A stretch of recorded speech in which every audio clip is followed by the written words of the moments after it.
Welcome to Office Hours. I am Steve Drost. With me, as always, Will Kaplan. Of course, Will and I are both from the Quivr team.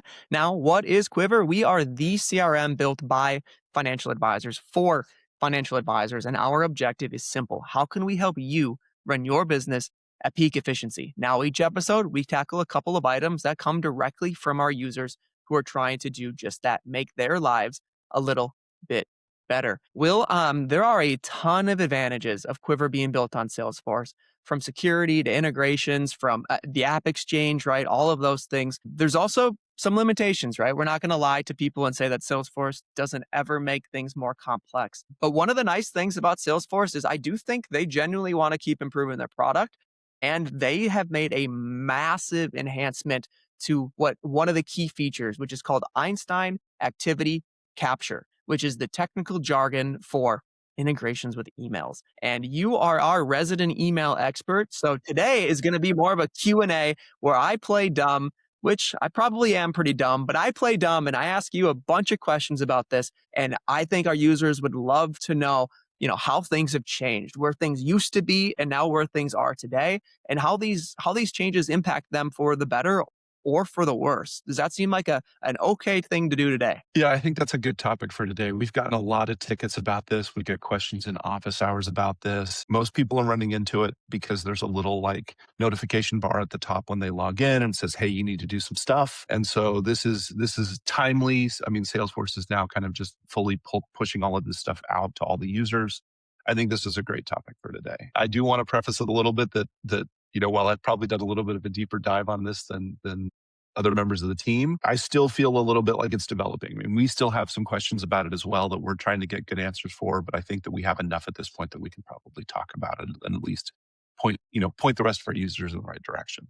It also feels like, correct me if I'm wrong, that Salesforce is still in the enhancement phase. They've pushed maybe version 1, and I fully expect enhancements and changes to continue to occur in the coming months. I think this is one of those really interesting things that as we get, it is very apparent to me that Salesforce is paying very close attention to AI and agentic use of data. And one of the places that I think that this is most useful is actually combing through email and trying to get more information out of that. And so I agree with you. I think that this is probably a Salesforce laying the foundation for what is to come over maybe not the next months, but the next quarters, the next years. I do expect that we'll probably see additional enhancements to this particular tool over time. And I think some of those, I think some of what we're seeing now is to pave the way to get to those next, upgrades, those next features that we're probably not seeing yet, but are potentially coming.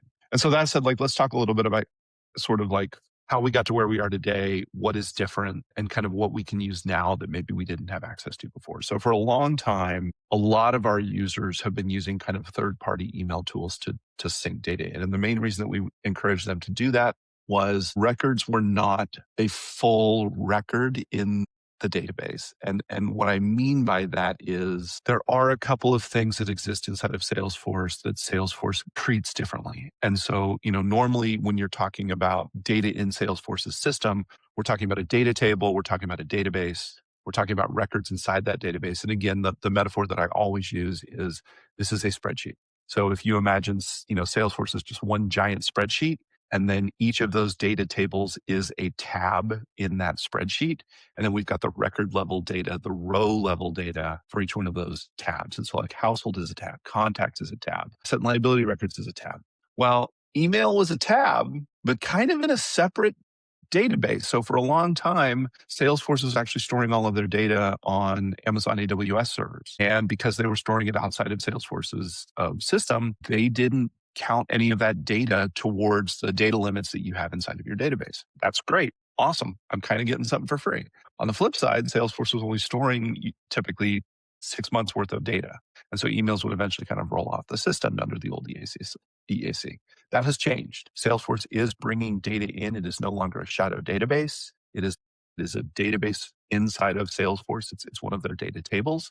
Now they're counting that data, like the storage space that your emails take counts towards your total data cap.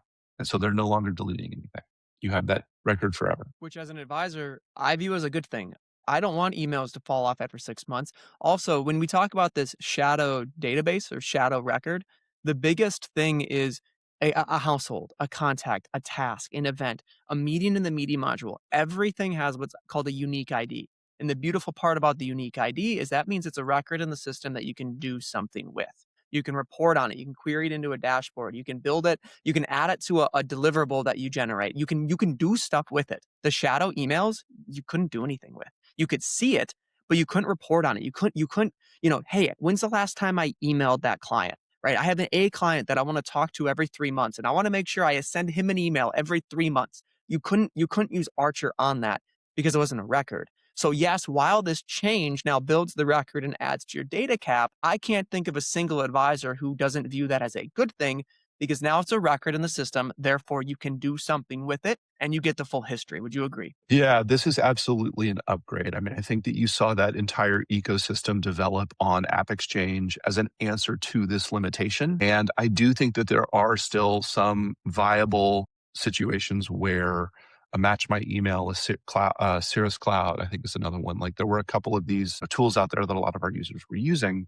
I do think there are still some cases where those tools are the right thing to reach for. But I think also Salesforce is now offering, I mean, the fact that these things are now reportable, the fact that they're not in a shadow database, these emails, the case to immediately reach for something like a second, a third party tool is not as strong as it used to be. There is a little bit more like, oh, maybe I could try out EAC and just give it a go. And then maybe if we're still running into some problems, and where I think you still run into those problems, just to kind of like put a little teaser on that, is if you're doing really complex filtering, if you're emailing like large, a team around a particular client, like if you're more in that family office type space, that might be a good example where you still might want to consider Match because there's more filtering related to like, I'm getting this email, but I actually need to stick it over here, not on this other record. But yeah, it's really kind of interesting to see this because it is a big change coming from Salesforce. It does impact a lot of our users. I do think it's an opportunity for some of our users to potentially save a little bit of money and that they might not need some of the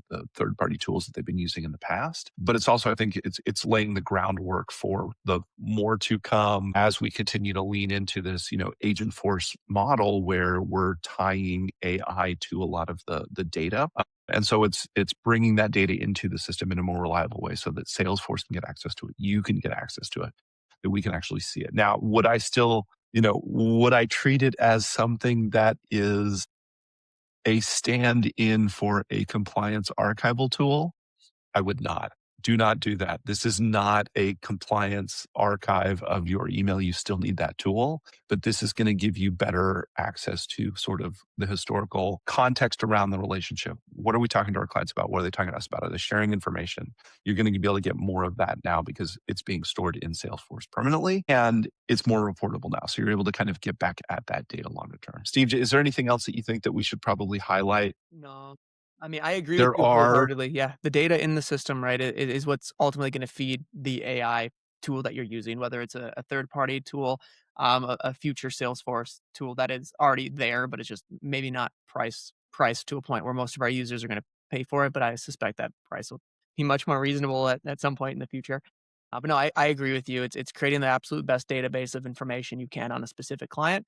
So that way, when you do leverage those tools, it's going to be the best it can be. Yeah, the other thing I will mention is there is some stuff you need to do in order to upgrade. We've sent that out before. If you need it, feel free to open a ticket and get back to us.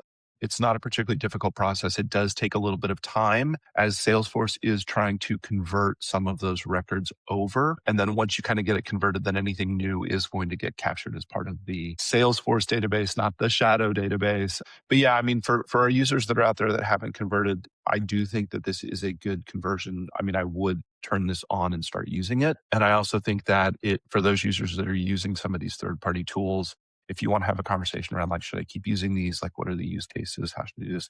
Feel free to reach out to us. I think it's also legitimate to reach out to those companies and sort of say like, hey, give me the cheat sheet. What are the differences here? And why would I, Prove your value. yeah. A little bit of like, tell me why I should continue using this. Maybe I don't need to, but I do think, we're again happy to have those conversations Yeah. as well. Open up a ticket, come to office hours, things like that. In full disclosure, I'm an open book with my practice. I do use Match My Email. I'm about halfway through my 1 year, so I think my Match My Email contract's up in about 6ish months, more or less.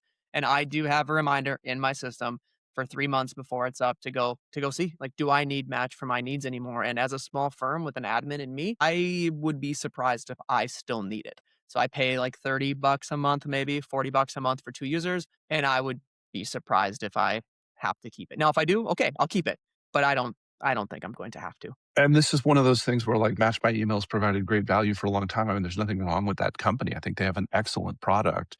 It's just that Salesforce has kind of changed the landscape a little bit, and so it's this this doesn't work the way it used to. So it does take a moment of pause to kind of like what you're talking about, reconsider like, am I getting value out of this, or is just something that maybe I can streamline? For sure. But no, that's a wrap. Good stuff as always. And I know this has come up in office hours. It's come up in tickets. I have some friends on the platform, so I've gotten the convenience of some texts too.